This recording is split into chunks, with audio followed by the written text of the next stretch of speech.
I'll be quick because we are running a little late. I have the pleasure to welcome you on the first volume of Mouvo Festival. It's really great to see you in such a number, so thank you to all audience for the support. And once again, I'm really grateful for all the guests that you are about to see today, and well, have a great day. Thanks.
Welcome and enjoy the upcoming discussion about the definition of motion design.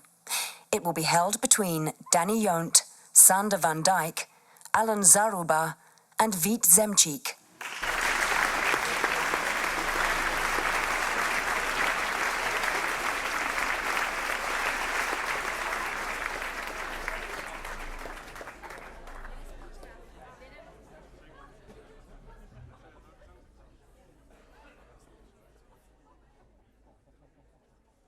Thank you very much.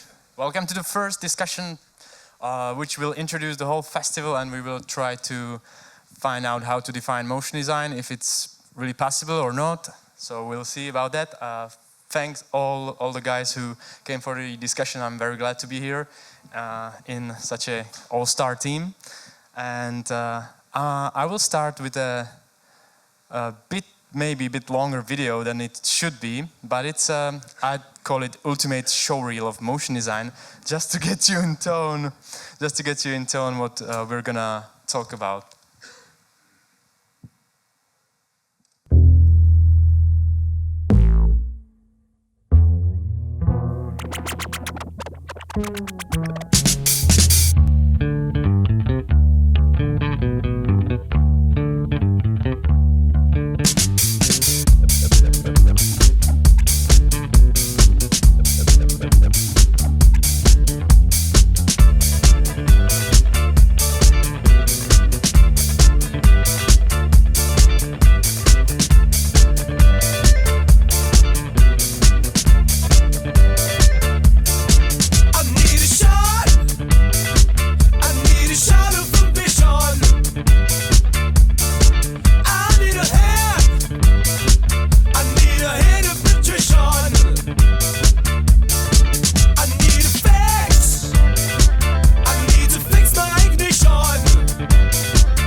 So usually people, when they see that, they say that they don't want to see anything anymore. So I think you just showed all the motion design that's ever occurred since the inception of time.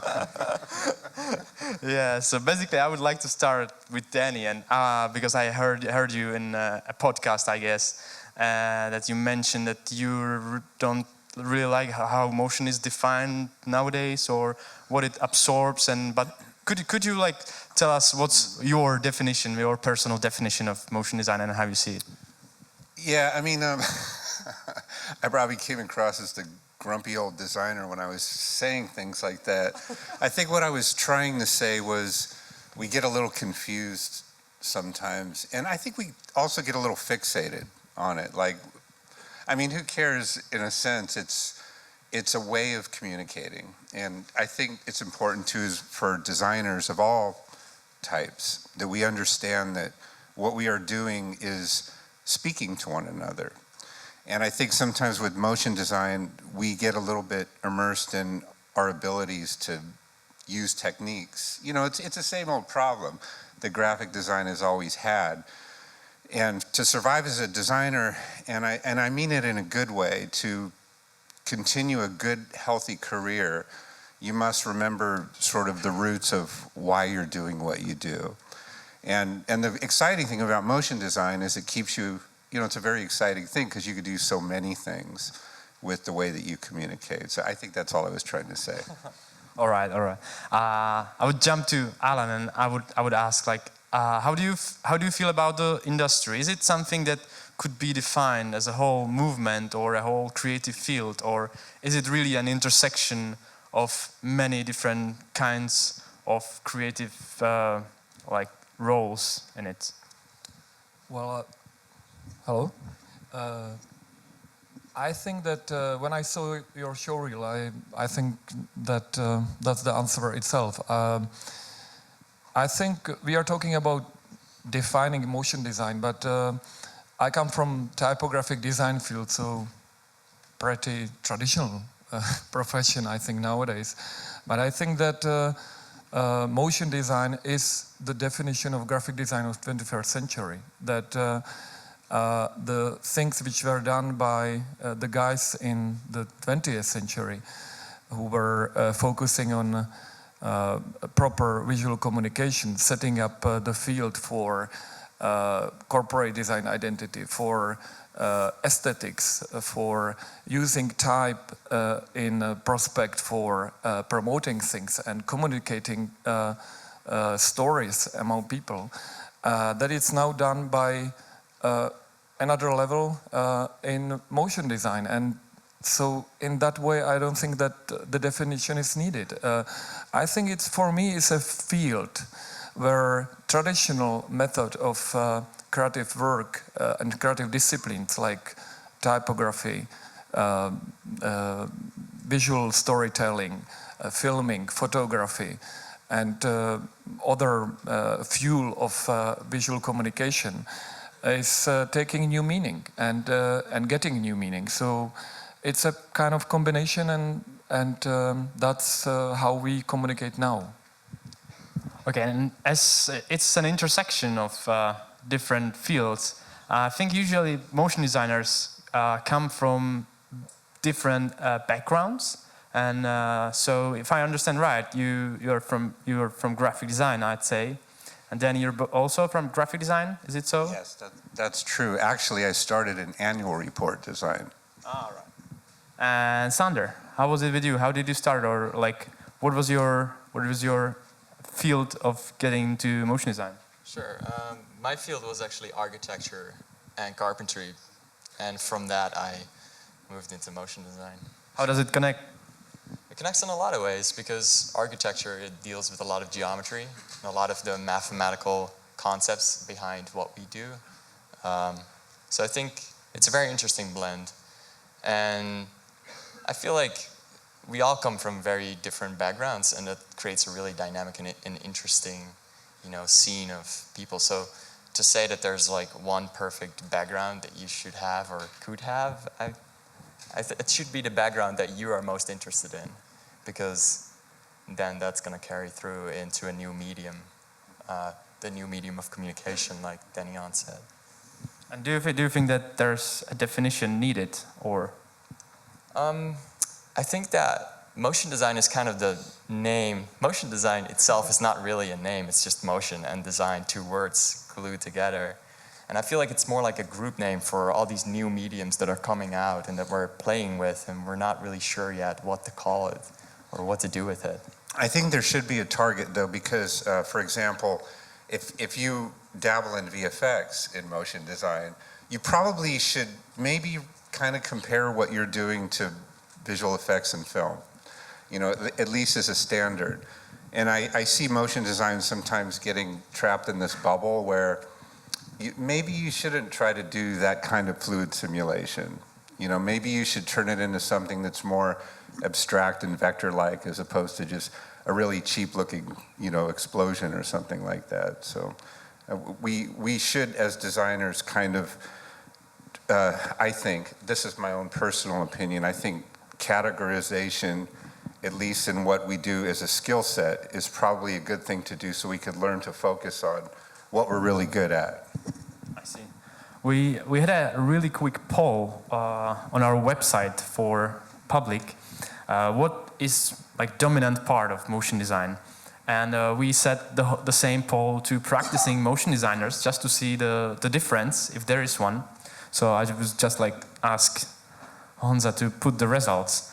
And basically the most dominant parts for even for public and for professionals is animation and graphic design, which is no surprise. But the only difference, which was quite interesting to me, was that professionals the roots of motion graphics are really the roots of experimental animation, which I don't know if people understand. Hey, we're talking here. I can move my mouth.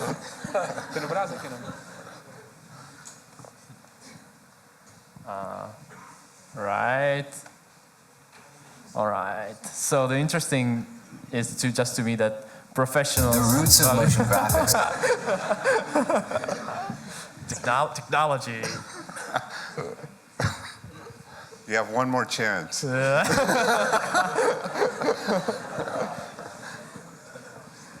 All right. So that professionals hire television graphics above interactive interface and visual effects, but the public gets visual effects and interactive interface higher. So it's just like, I know that, you know, we had like maybe 300 people, so it's not a big number, but to me it's interesting that people are maybe getting into touch with motion design and animated graphic design on different interactive interfaces, and maybe TV is not that dominant as it used to be, like the most dominant medium for the kind itself. Yeah, well, animation is really just graphic design in time, right? Just a bunch of graphic designs in a row. And then if you look at interactive, it's just like you decide now what picture is going to come next. So I feel like, yeah, a lot of cross-section here. Cool. So I'd like to move to next topic I've prepared a video for. It's a bit shorter than the first one. Thanks God for that. Just for you guys, I'll play it without sound on here, so you don't have to like move around. So,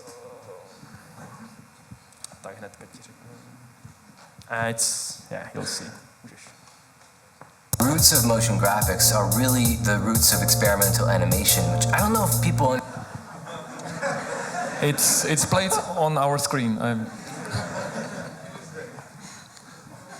The roots of motion graphics are really the roots of experimental animation, which I don't know if people understand that that is as old as the medium of film itself.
as you guys see, like the same ideas existed. They just did it with optics back then, and they probably had a lot more time to do it. Yeah, like to me it was really great when I came into work of like Oskar Fischinger and Walter Ruttmann and all these classic, like Center for Visual Music is doing great job like archiving their work, and I thought, wow, like that's the same stuff which is on Vimeo as well. So, but basically from 20s. Yeah. So it's really nice. So I would like to ask you just like if you have any personal favorites in there. Maybe it starts with Alan. Well, it reminded me also the first experiments done by Moholy-Nagy in Bauhaus, and what it pushed to on another level. And we didn't talk about it yet, but I think important moment with motion design is not only the visuals but the music, the background, the sound, and that gives to it completely different emotions and sometimes completely different meaning. And so, in combination, you can see how effective it could be. Danny, do you have any favorites in the past? Well, I didn't include too much of title design because we have like a special screening on it afterwards. But yeah, I count it there as well. Well, when I was a kid, I was, we had, color TV, yay, like that was the only thing that was going on. And I was so into, like, Speed Racer, like, was a big thing for me. And it was a lot of manga style animation and all that kind of stuff. And I was also, I loved the Bass Rankin, stop motion stuff. It was kind of crude, but it was really charming. But the Saul Bass stuff was a big thing too, like the title sequence for Mad, Mad, Mad, Mad World, which was done by Bass, I think, was a real neat thing for a kid to look at. So I think I was influenced by that stuff. Cool. Sander, do you have any favorites in the history of motion design? I think I'm too young for that. Yeah, for me, it really started with what some of these studios in Los Angeles were doing at the time, and individuals like Nando Costa, who we were talking about that a little bit, that really set the tone for, like, when I saw that, I was like, wow, I want to do graphics like this, because that's really cool. I remember my first viewing of motion design as we were talking about it, like it was an issue animation from Simon Robson. I think it's called What Barry Says, and I felt like, wow, this is amazing. You can work with like sound, graphic design, animation all together, so it was amazing. Yeah, the Knife Party stuff. Patrick Clare does a lot of good stuff like that too. Yeah. Also, maybe when I saw the Otto Preminger film, The Man with the Golden Arm, I was fascinated by the transition between, obviously, one of the first film titling sequence, but it ended with an actual logo, which then was transmitted to the visual communications throughout the posters, and that was probably one of the first time in the history when they've done it. It's a larger scale, which is nowadays pretty normal, but that time it was quite appealing. All right, I think we can move to another topic, which is actually narration and storytelling. And I was just wondering, because it's often used as a tool to differentiate between animation and motion design, is that the narration is different, or the way of storytelling is different, and that like animation is using more of a filmic language to say, and motion design is rather using abstraction and visual communication, and to draw the line between them. I think in terms of time, I'm gonna skip the video and I will just I'll just jump into that, and maybe I'll now start with Sander, because you do lots of so-called maybe like explainer videos, or videos which can tell about some issues and can explain a lot. And so I was wondering if you can just talk about that, how you see the difference, if there is a difference between animation and motion design for you. So the difference between the abstract explainer video and something like film? Yeah. I think there's a big difference in the emotions that come across and the certain styles that are being used. Like for film, for example, in the work that Danny does, like you want to hit a very specific like mood and style. And I feel like with the 2D graphics that we have, we go really abstract, and that kind of appeals to a lot more people. And that's why I feel like also things like companies' logos, they're often very abstract. And that allows for a lot of people to, how should I say, to identify with it, or, it's a very clear way of communicating an idea. And yeah, the explainer video, it's kind of overdone, or at least you see some, you see a lot of those explainer videos out there, right?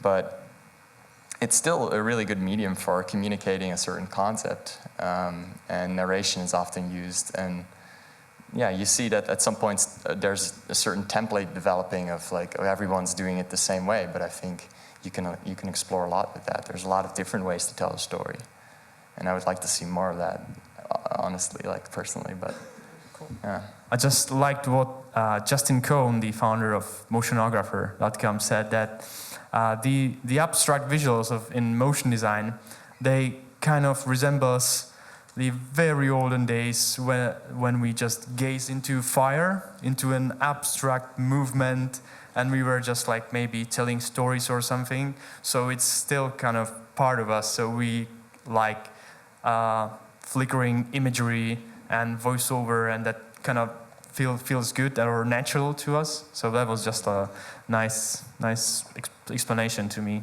Well, I wonder if in the future, with all surface technology and all that kind of stuff, it'll really just be a way to create a mood wherever you're at in a it already is in a lot of ways in retail spaces on little screens, but Gotta show it. I would imagine that, someday you walk into a place like this and there's just always kind of buzzing in the background somewhere. Well, everything starts with a story. I mean, it's nowadays. I've been in the TV business, so there you can have artificial stories, but you have real stories. But the trouble, what I see now, is that the people who are behind this process, they are somehow not unable to unfold the real stories and produce them, and they use rather effects than communicating the stories to the public. And that what I see as a trouble also with the overload of technological developments, that sometimes we forget about our stories, and that's bad. That should be changed. But it's weird. It's kind of like in the same way that texting has created a version of shorthand that we use to communicate with each other. I wonder if it'll also sort of push the way that we communicate with each other in a different direction. I would imagine that it probably is already in some degree. Well, if we jump into that topic, I'm gonna skip few of the previous one and just get into that, because to me it's really interesting. And the use of motion design outside of film and TV, actually. And when it comes out to the public space on the big screens, or it becomes really, really personal and interactive. So I'm just play a short showreel of that. And then I would like just to talk about that topic for a while. So normálně to zastav a pust tam se poslední. Are you playing it now? Is this No. That was for the narration, So it's basically Sweet Crew did a fun of their explainer videos. So they basically do lots of videos where you have screens and where to click on stuff and like that. No, to poslední, to sedmičku.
So do we have too much motion or not yet?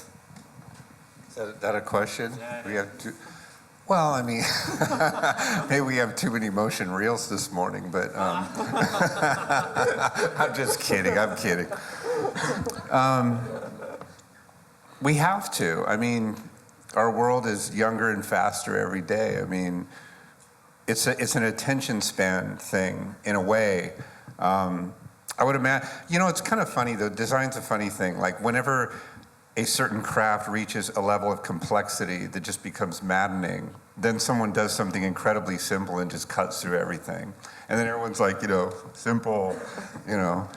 So, I mean, it comes in waves, but I don't know, it's amazing to me to see things replace other things. Like I do believe that someday all of our printed billboards and all of that it'll be just like Blade Runner or something like that, where everything's OLED and, you know, all that kind of stuff. So I think you have to. It's a good field to be in. Unfortunately, and I say this as an older designer. I'm sorry if I'm talking too much here, but you could stop me at any time. Just kind of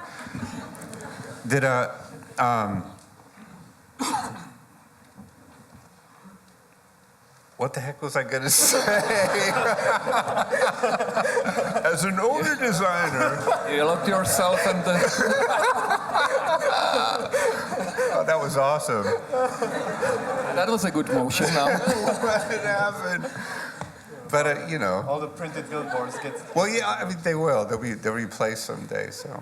Well, I would add for TV, I think that,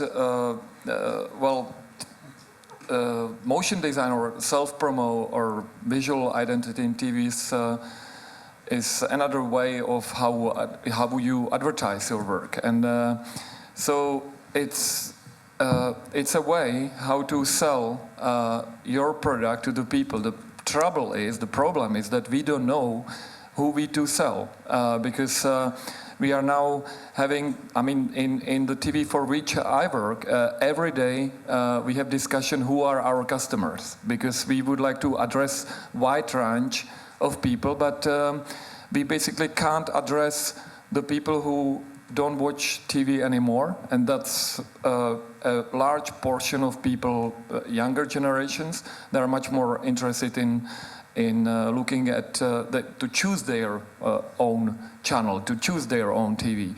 And then the older ones, they are not absorbing the way of visual communication which you would like to make. So that's a kind of catch-22. And so in that sense, motion design could help definitely to address people, sell the product, but also to inject into people certain level of aesthetics and good way of proposing things, plans, structures, and things like this. And for that, it's very good to carry on, even in dinosaurs like the normal big television brands are now. Yeah, but tell me, like, I really liked what Google did with their rebranding and like having the visual language of motion getting out of the logo into like small animations, which and they had that material design approach that they defined with motion, a lots of user interactions. Yeah. Which kind of I really like that the motion is used to help you to navigate through, and I just wonder if maybe the technology is still not there, but would it be possible, you know, to use like one simple motion language throughout the whole TV, broadcast it on air, but also on the other platforms like their mobile apps, the website, you know, like this very same visual and motion language? I think that's already happening, and that's what you're involved in quite a bit. It's kind of like that piece. I don't know if you were involved with the circle piece for Apple that Buck had done, but Can't tell.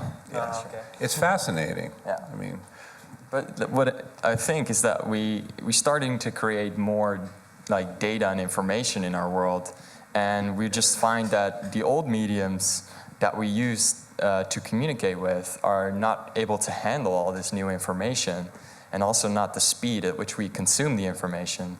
So we almost need to, and that's what I feel like motion design is part of, and also this like interactivity, is that it's it's trying to find a new language to communicate much more information in a more condensed medium. And that's really interesting to see. And Google is, of course, like at the front of that, and Apple as well with what they did with their Spot. Like almost every project that comes in, that's a reference, you know? Like it says something about where it's going. That's kind of, that is a movement that's happening right now. We want to find a way to have a lot of information with the least amount of, visual, overload. So it's good. Is it interesting in terms of creativity when you compare like title design or TV identity and idents and show openings, when you compare it to this kind of like interactive motion design or like, let's say, user interface and maybe data motion language? I think that you have two examples. You have take MTV. We will be talking about MTV later, but they are focusing on their way of, they liberated the way how people basically through their motion design pieces are co-creating the identity of the television and its promo. And what this does, I'm a little bit more conservative in this case, because I think that the things should be done in connection with the people, but still by professionals. That this kind of overload of videos which people can send there, and then the TV will acquire everything and just send it off to airing. That it's not to me complex or structurally professionally organized. But on the other hand, you have cross-platform communication, and it's absolutely no doubt that TV screen is one of the dying platform. The TV screen becomes one big computer, and through the computer or iPad, your iPhone, you can consume the program which you can choose. You can divide things. You can add elements. It's a little bit like incorporate identity now. It's not anymore about the big books of manuals, but you can choose from your online design manual things which are most appropriate for your actual needs, and you just mixing them, but under the rules which are pre-designed. And that's, I think, the ideal solution, that we will create a platform like a giant valley for people to play with, which got some kind of rational and some kind of definition, some kind of quality and ideas, and you can elaborate it further. So what do you think, where's the most potential for motion design in future? Like, is it still the, let's say, show business or media consumption, or is it like different fields? Danny hates show business. I think it's a dying model, I think it's expanding further than the television platform, and because our technology is updating, like our phone is now able to handle animations, so animations will be in our phone, and I feel like we're just approaching recreating the reality around us, but then with abstract like graphics and animation, and it gets closer and closer to that. Okay, maybe in the near future we'll have something like virtual reality or augmented reality, where we're actually seeing our digital world overlaid on top of the real world, and it's just going to be like animation will be everywhere. So it's a really good place to be in. And it's really interesting as well because it's constantly evolving, so it requires for innovation and new creative solutions for specific problems. And yeah, I think it's a really interesting space to be in as a motion designer currently. Danny, you work on the interface design for Iron Man, right? So will it look like that in future? To some degree. I mean, we have this, our creator has given this wonderful ability to be able to pretty much finally arrive at anything that we can think up really. I mean, the Dick Tracy phone, like, we always refer to it as that. We did it, like we figured it out. So I think absolutely, if there's a fascination still about it in the future, then, but I think holograms will be necessary too for the various reasons that you just described, that, we need to free ourselves from the constraints of how we see things now in order to, continue our progression as human beings. All right. I think now it's a nice time for a question from the audience, if there's one. If you want to ask in Czech, that's possible too. I can translate without a problem, or I will try. So just raise your hands if you have a question, and we have a mic. We can handle it to you, or shout it out. And if not, I will just get more questions.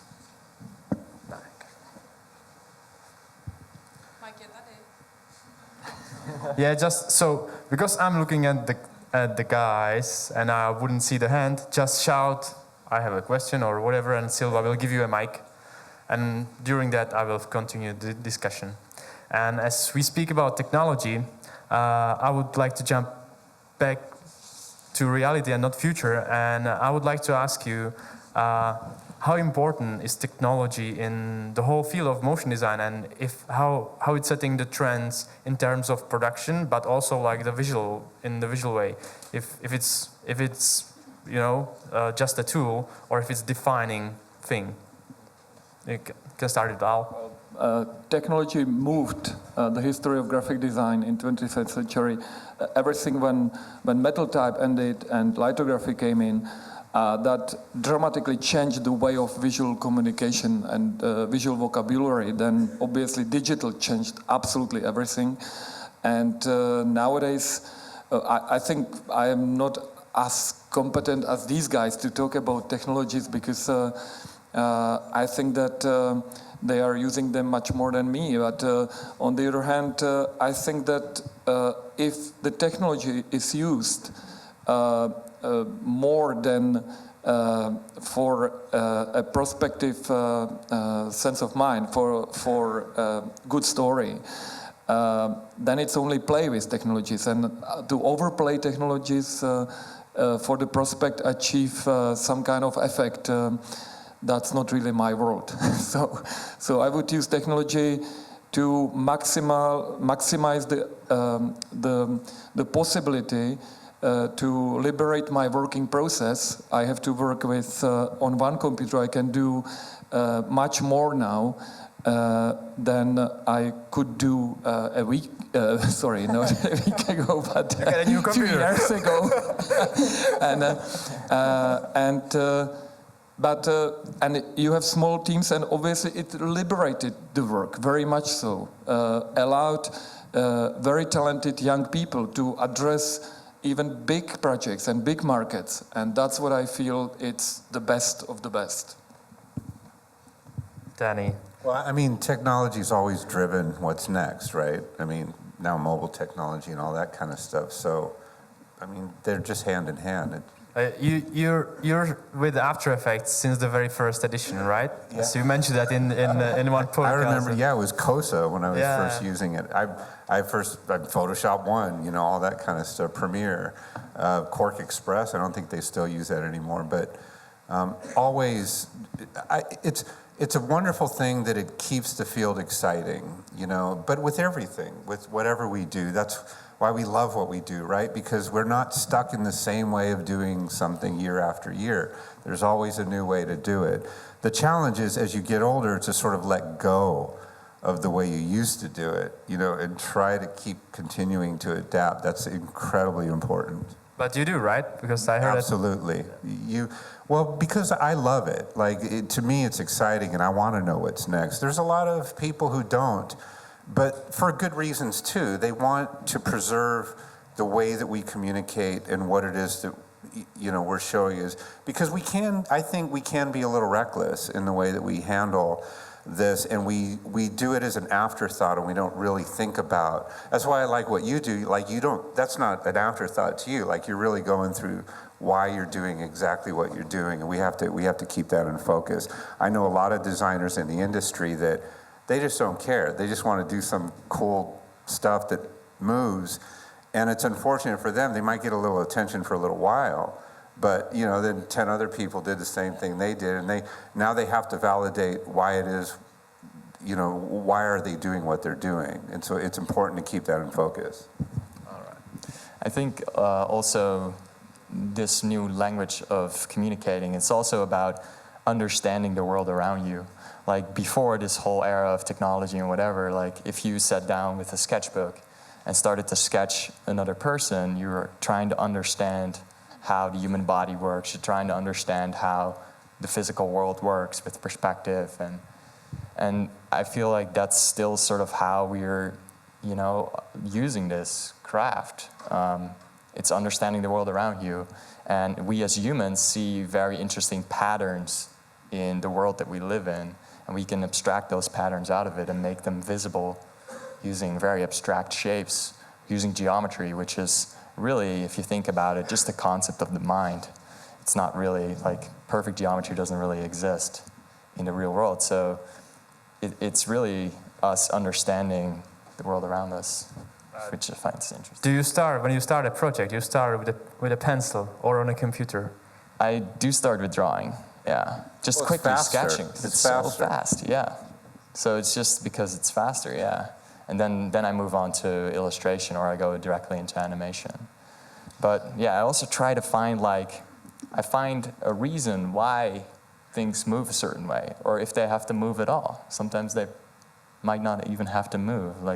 I heard in a podcast with you that you use a lot of stills in your work, in your title sequences, and I think that's a great example of where, sometimes it just doesn't have to move. A picture gets the story across, so.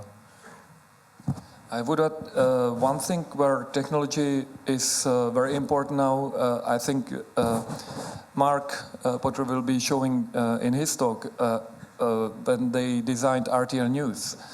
And that's another platform, another dimension, when they used the highest possible technologies in order to transmit and changed the way how news are presented nowadays. And it's an excellent example of a project which links from A to Z, using different sort of technological treatments, creating a new way of presenting news to people. And so technology could allow you also to create things which were not possible before, and to shift a little bit the standards, not only for working, but also for presenting and for display design, for the complex thing, which is the TV now or will be in the future. So that's a very good thing. Is there a question? Okay. I have actually 3 questions. One is if you are in Word, you share things, and I just wanted to ask how difficult it is to keep original style because of the sharing, seeing everything what is going on in the whole world. Then I would like to ask what projects and things recently touched you somehow, and how difficult it is to keep its, or whether you have got experience that is difficult if you work for a client to keep your own style, or you have to change. Yeah, well, I recently was part of an article on Motionographer about styles, and I really feel that if you want to create something original, you have to find the right medium or right textures or right abstract shapes that best tell the story, that best communicate the concept. And I think if you do that, you will always have something that's the right style or a new style. And it will be a timeless piece if you make something like that, because it just communicates in a very excellent way what it is that the concept tries to say. So rather than going the other way around, where you are thinking of, I'm going to use this texture, and how am I now going to make that work with the concept that my client gave me? That's kind of like a weird way of working, if you would ask me. So I'm with you on that. I mean, it's natural. I mean, you're either an original type of thinker, you're not. Certainly, we have to, expound a lot of effort in order to push ourselves to do something in a new way. But it should be natural. It shouldn't feel like, oh my gosh, I gotta be original today, right? I mean, you're either a great guitar player or you're not. And if you're not, find something where you could be original in what you do. We're all made a certain way, and we shouldn't worry too much about that stuff. And like you said, we should really just focus on doing something for the client. Well, the client thing's tricky because if I have this killer thing that, man, this is so awesome, and I just show them that, and I'm not listening to the client, you have to give them their thing, and then you have to have, and I also have this too, They have to feel like they're being listened to, and then you could hit them with the killer stuff, and they're just like, oh, thank you, So that kind of relationship has to enable, but some clients are really just stupid, and they don't care, and it's just and so you do the best you can, and the next one hopefully it'll be better. So you have the opportunity kind of has to be there too. Well, I memorized the quote of Paul Rand. He just said, "Don't try to be original, just try to be good." And that was almost half a century ago, and that's what still counts. Other guy, Otto Eicher, who made the Olympics, great German designer in '74. He wrote a whole book which is called Signature about authorships and originality in design. But I think it's not anymore the issue. I would absolutely agree with this. The issue is to produce something what counts for you and what goes out of your head and your heart in order to produce something good for the people and to communicate, to connect 2-3 things all together and enjoy it. So I think that whatever I do, I am enjoying it. I'm trying to. With clients, I'm trying also enjoying the way how we deal with clients. It's sometimes extremely difficult, but I think no one is stupid. Everybody's got a brain in head, and so I'm trying always to get through in it and try to persuade the people that what we are doing is good. If we don't succeed, okay, let's close the chapter and go on. Thank you. All right, do we have another one? Anybody? Mark. We spoke a bit about technology, and it seems to me that one of the amazing things about technology is how it democratizes the process. You used to have to do high-end animation, you used to have a lot of very expensive equipment, and now you can do it on an ordinary laptop or even on an iPad or a phone. It seems to me there's an analogy with music here, that you used to have a recording studio, and now anyone can make great music in their own bedroom, and it's really democratized the process.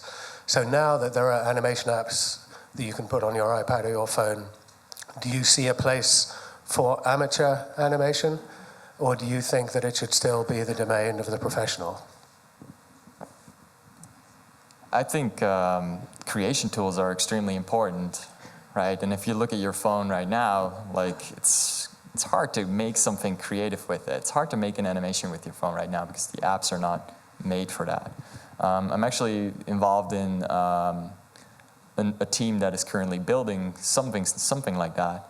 It's called Universe, and it's gonna be really interesting, I think, in the way that we are able to create content on devices like that. And it just needs to be accessible. It needs to be simple to use.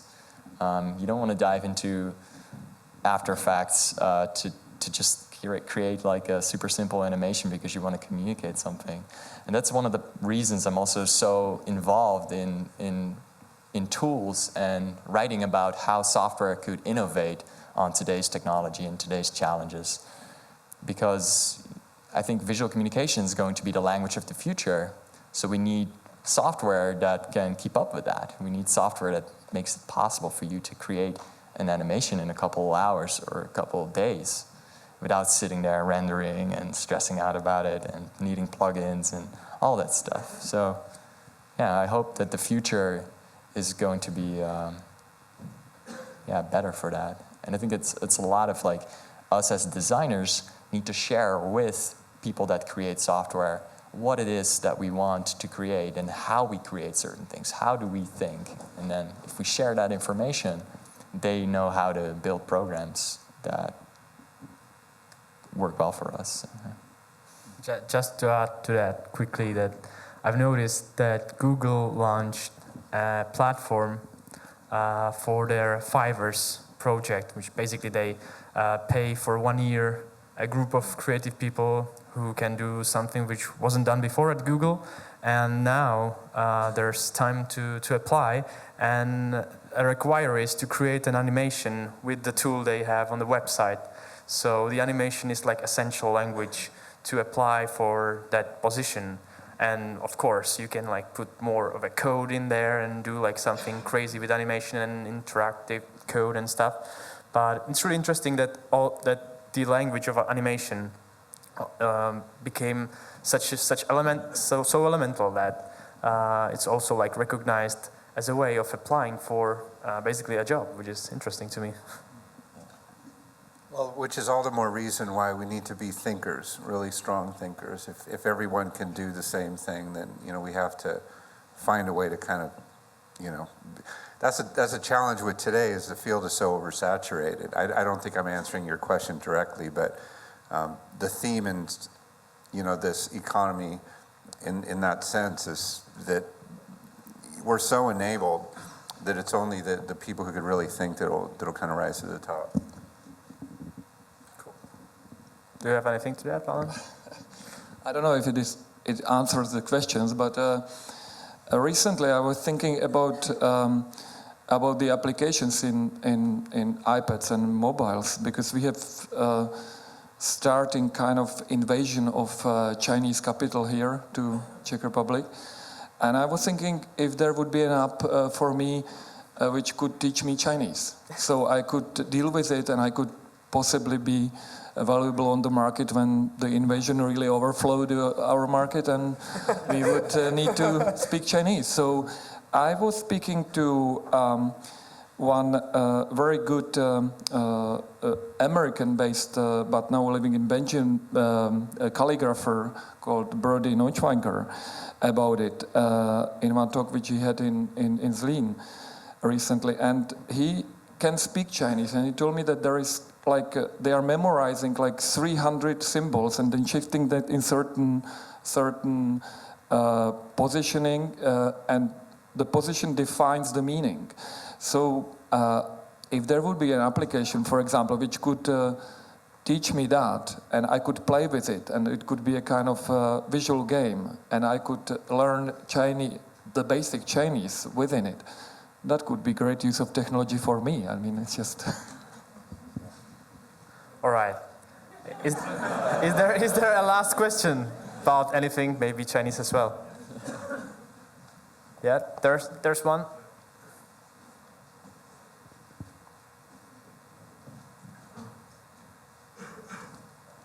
Thank you. I have a question about non-commercial projects. If I compare the motion design to dancing, like the dancing can be commercial and everybody can dance and have joy from the dancing.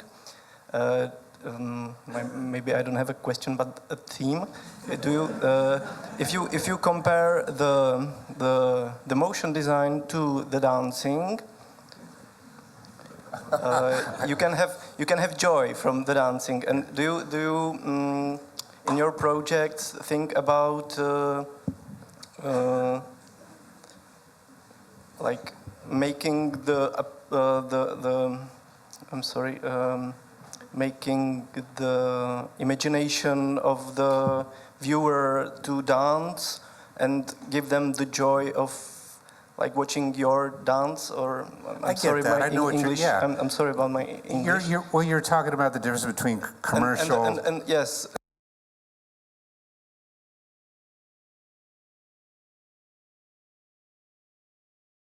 incredibly important.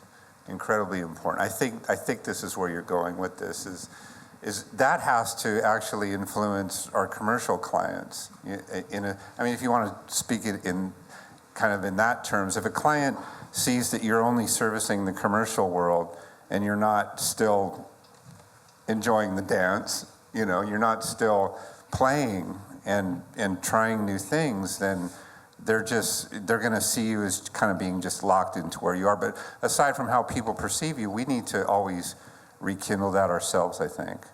Did that answer your question properly? Yeah. I'll just add to that we have, during both breaks, we're gonna have a screening on this big screen of the 9 Squares project, which is basically a free project for the designers organized by Al Boardman and his fellows. And I think they do twice a month or something. They have a call for designers, and they have 9 squares for looping animation, 3 seconds of animation looping, and the designers, motion designers, can do whatever they want, like just to have fun with it, just to have fun with the medium. And we're happy to have them after Sander's presentation and in the second break as well. We're gonna have like all 186 contributors on the screen, and all the 28 rounds of the 9 Squares project, which have been there so far. So just add to that, it's as important non-commercial work. But if I understood properly the question, I think that dance creates positive feeling, energy. It relaxes you, and if you get good, like I still admire the 6 Feet Under, the Danny's piece from 2001. It makes me thinking about like this, to have joy, like if I'm dancing, just it's such a good storytelling with a very impressive music, emotions. So I think that it could be actually good idea. I'm thinking now that I will make my team every morning to dance, for 10-20 minutes, just to free them up in mind, not to get stressed, forget about issues, briefs, and all these kind of things which you have to deal with every day, and just to get relaxed. And after that, you can start work, and maybe the work will be better. You never know. Cool. I think we end here. Yeah. If there's maybe just one last question, but I think we can wrap up here. There's still one, so you're not gonna miss your chance.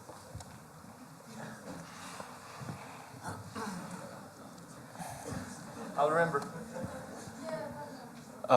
Okay, thank you. I have just quick question. This is just for say yes or no. I have a question.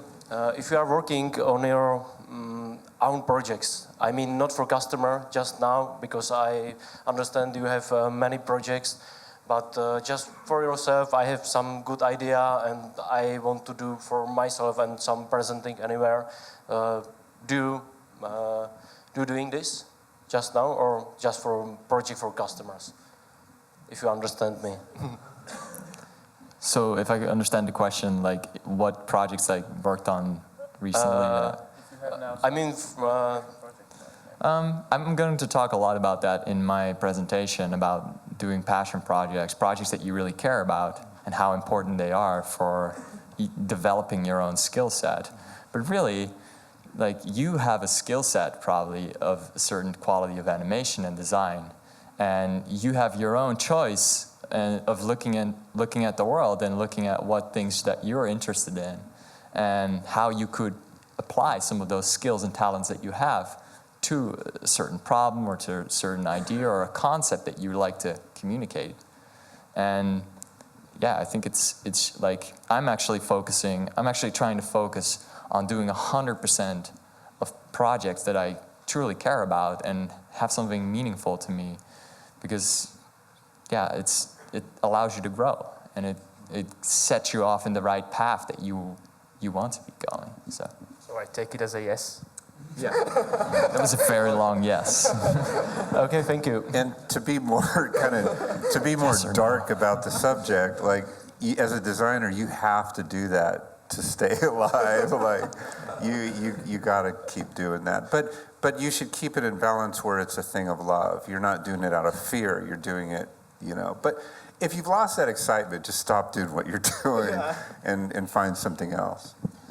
Well, yes. I must say that it's actually, I'm thinking every day how to, I think you address the questions in a way that you're your own client, and that I do lots of these projects because, throughout my profession, I got fed up with the other clients, so this is very refreshing.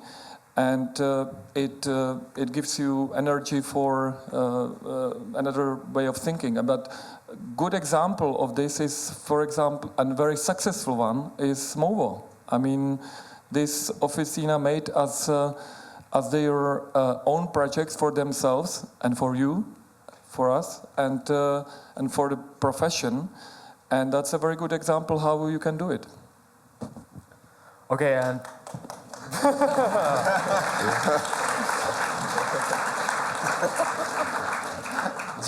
just really a question, yes, no, from do you have any unfinished personal projects which have been sitting there for years?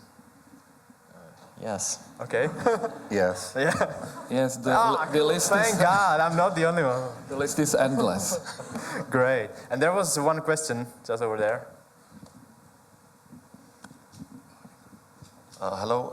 I want to ask you what's most important to share, how to share emotions via motion graphics, because we have no actors, we have no faces. Even if we have characters, we have faces. But what's most important? I know that important is music, tempo, and so on. What is most important? Music. Just music, or well, yeah, I mean, or the tricks in transitions and so on. Yeah, music is a really strong one, and next to that, I think colors can also, have an impact on your mood. You see that in films. The whole grading of a movie shifts to when something is brighter, it becomes more yellow, or something's more dark, it's like blue. So there's different ways: tempo, pacing, just what shapes you use. If you show an image of something, it's going to, trigger a thought in someone's head. So what does that thought trigger? Like, what kind of hormones does that thought trigger into your body, and what does that make you feel? So you have the power to put images on screen to make people think of certain things and feel certain things. So, and music is large. Music is a big one. Well, yeah. I mean, it was created as a form of meditation, and I mean, how many of us, we had a relationship and some song was on the radio that became your song, and 30 years later, you're going to hear that song again and think about the relationship and start weeping. It's incredible, the power of music. And if you have great motion design and a really crappy track, oh my gosh, what's the point of that? I would add also, music definitely, but also kind of inner soul and passion for what you do. So it's a little bit linked with sport. If you're a fan of your own work and you're passionate for it, nobody can persuade you that it's crap, because even if it is crap, you're a fan of your work. So you're passionate about what you're doing. And everybody of us do good things and bad things alongside our career. But if you got passion in it, you will very definitely produce within the career good projects, and that counts. All right, so I would like to thank you, all the members of the discussion panel.